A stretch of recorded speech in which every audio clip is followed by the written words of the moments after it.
Deny the power talks. We're talking in this session about the power of slander. Paul said to Timothy, in the last days there'll be terrible times. People will be lovers of themselves, lovers of money, lovers of pleasure. Then he splits it into lots of other subcategories. And one of them is slanderous. And Paul said to Timothy, if people are constantly slandering in your church, have nothing to do with them. Read it yourself. Lift the book up, Jill. Yeah. It's in 2 Timothy 3, 1-5. If you want to dig deeper, you can get this book. It's on Amazon or on our website. And slander, what does slander mean, Jill? You've just looked it up. It's interesting because I thought it sometimes helps, doesn't it? So one version says slanderous of a spoken statement, false and malicious. I said that, didn't I? It's malicious. People telling mistruths about people. And if you do that, you can get sued for it in court for a lot of money. And then there's another version that just says false and damaging to someone's reputation, a slanderous accusation, allegation, comment. There you go. And we've had people slander us and say things about us. Christian leaders have said it, but then later we've forgiven them. We've found out they've, been things like racist and very toxic in leadership and controlling and lost their whole ministry.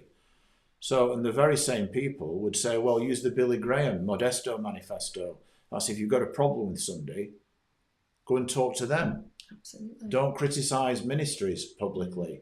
Don't touch the money. Don't exaggerate things. That's what Billy Graham said he would do after a lot of evangelists, well, a few, had fallen in America or jumped, whatever way you want to look at it. So, and we don't slander or blaspheme God. Because some people do, they say, oh, God's doing a number on me, or God's doing this, I'm in between seasons. Well, it says, we understand you can have little bits of glory, but we go from glory to glory as we behold him. Absolutely. We don't get stuck in that. And also, I'm in this season. Well, in Psalm 1, it says, when you're planted by the river of God, the blessed man or blessed woman, it says you'll be fruitful in every season. So we need to get our heads right and our thinking right. But the theme we're talking about to live a powerful life is don't hang around slanderous people. People who talk bad about people all the time. And I always say to them, have you spoke to that person about it? Speak to the person. It's got nothing to do with me. I don't live a life like this. I decided years ago not to. And we encourage others then to speak one-on-one. If people don't listen, take two-on-one.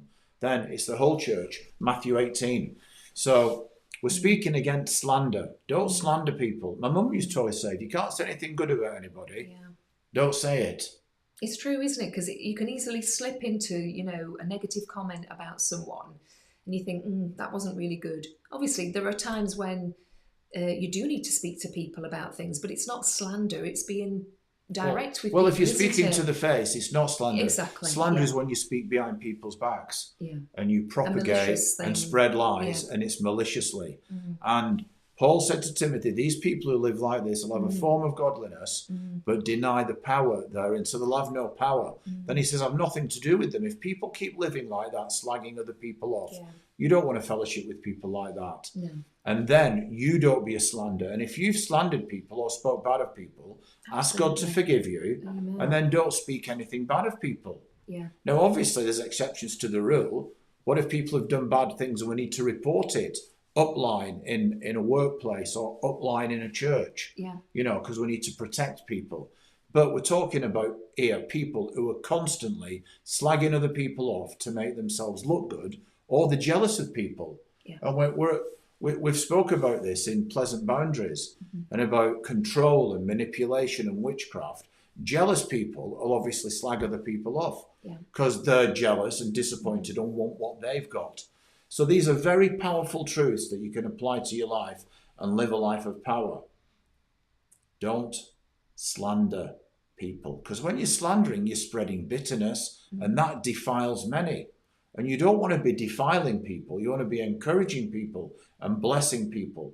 And the more that you live like that, the more that your life will wind upwards. So don't deny the power. Don't hang around people who slander people. Challenge them. Keep a pleasant boundary from them. And let's not live slanderous lives about people and God. Let's thank God for his promises that are all yes and amen. And don't say, oh, God's doing this to me. No, God is loving. He's a loving Father. If you don't know what God's like, look at the person of Jesus. That's how God is dealing with us today. We love you all. Like, comment, subscribe and share. And we'll see you real soon. Ciao.